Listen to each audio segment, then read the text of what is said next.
Fertility improve చేయడానికి ఎన్నో supplements వచ్చాయి మార్కెట్లో. కొంతమంది సగం ఇన్ఫర్మేషన్ తో వేసుకుంటున్నారు, కొంతమంది ఎక్కువ చదివేసరికి అసలు అన్ని వేసుకోవడం అవసరం లేనివి కూడా వేసుకుంటున్నారు. ఈ ఫర్టిలిటీ సప్లిమెంట్ ఇండస్ట్రీ చాలా పెద్దది.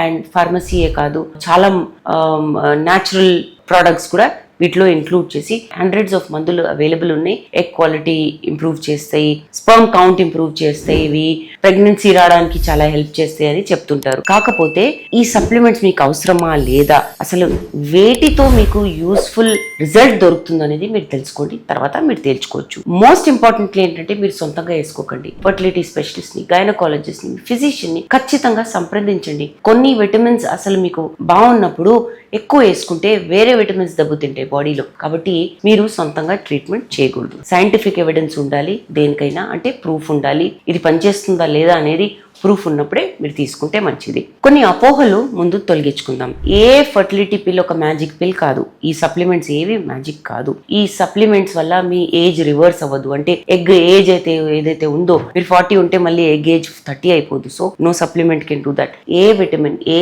సప్లిమెంట్ మీకు ఫెలోపియన్ ట్యూబ్ బ్లాక్ ఉందంటే దాన్ని ఓపెన్ చేయలేదు.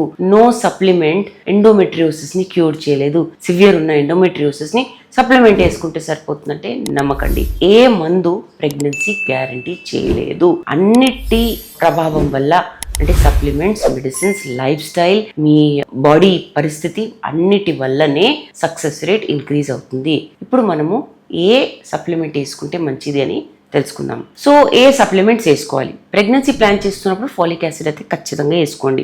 ఎన్నో వీడియోస్, ఎన్నో ఆర్టికల్స్ ఉన్నాయి. డెఫినెట్లీ ఇది ప్రూవ్ అయింది. ఇది మీ బిడ్డలో వెన్నపూస జబ్బుల్ని తగ్గిస్తుంది. ఇది ఖచ్చితంగా వేసుకోండి. ఒక నెల ముందు నుంచి, అంటే ప్లాన్ చేస్తున్నారు అనుకుంటే నెల ముందు నుంచే స్టార్ట్ చేయండి. బ్లడ్ టెస్ట్లో vitamin D, vitamin B12, iron deficiency ఉందనుకోండి, ఖచ్చితంగా దీన్ని కూడా కరెక్ట్ చేయండి. ఆహారం కూడా ఇంప్రూవ్ చేయండి, బట్ సప్లిమెంట్స్ కూడా తీసుకోండి. PCOS ఉందనుకోండి, మయోనెసిటాల్ వేసుకోండి. దీంతో ఓవ్యులేషన్ ఇంప్రూవ్ అవుతుంది. పురుషుల్లో ఆక్సిడేటివ్ స్ట్రెస్ లేదా పువర్ స్పర్మ్ క్వాలిటీ బాగాలేదనుకోండి, అలాంటప్పుడు యాంటీ ఆక్సిడెంట్స్ వేసుకోవచ్చు. ఎలాంటివి?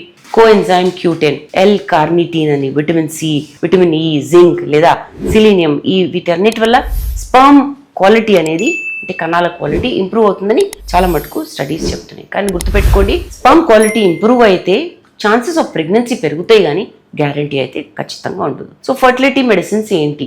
సో సప్లిమెంట్స్ తో పాటు మెడికేషన్స్ ఖచ్చితంగా వేసుకోండి. ఈ మెడికేషన్స్ ఏంటి? అండాలు పెరగడానికి ఇస్తారు, అండాలు విడుదలవ్వడానికి ఇస్తారు, గర్భసంచి పెరగడానికి ఇస్తారు. సప్లిమెంట్స్ తో పాటు ఈ మందులు కూడా తీసుకోండి. అలాంటప్పుడు మీ సక్సెస్ రేట్ ఇంక్రీజ్ అవుతుంది. కాకపోతే బ్లాక్ ట్యూబ్స్ ఉన్నాయి, ఎండోమెట్రియోసిస్ సివియర్ ఉంది, లో స్పర్మ్ కౌంట్ ఉంది, జెనెటిక్ ప్రాబ్లమ్స్ ఉన్నాయి, ఏజ్ రిలేటెడ్ ప్రాబ్లమ్స్ ఉన్నాయి. అలాంటప్పుడు సప్లిమెంట్స్ హెల్ప్ చేయవని చెప్పాను కదా. మందులు కూడా కొన్నిసార్లు హెల్ప్ చేయకపోవచ్చు. కాకపోతే ట్రీట్మెంట్ ఆప్షన్స్ ఉంటాయి. IVF అని, IUI అని, ఇవన్నీ తీసుకుంటే ఎలాంటి ప్రాబ్లం ఉందో దాన్ని బట్టి పరిష్కారం మన ఫర్టిలిటీ ట్రీట్మెంట్లో ఉంటుంది. సో సప్లిమెంట్ ఖచ్చితంగా సొంతంగా వేసుకోకండి. ఫర్టిలిటీ స్పెషలిస్ట్ని సంప్రదించండి. అండ్ మెడికేషన్స్ కూడా అవసరం ఉంటే, ట్రీట్మెంట్ కూడా అవసరం ఉంటే ఖచ్చితంగా తీసుకోండి. ఇంకా వివరాల కోసం తప్పకుండా జీవా ఫర్టిలిటీ సెంటర్స్కి విచ్చేయండి.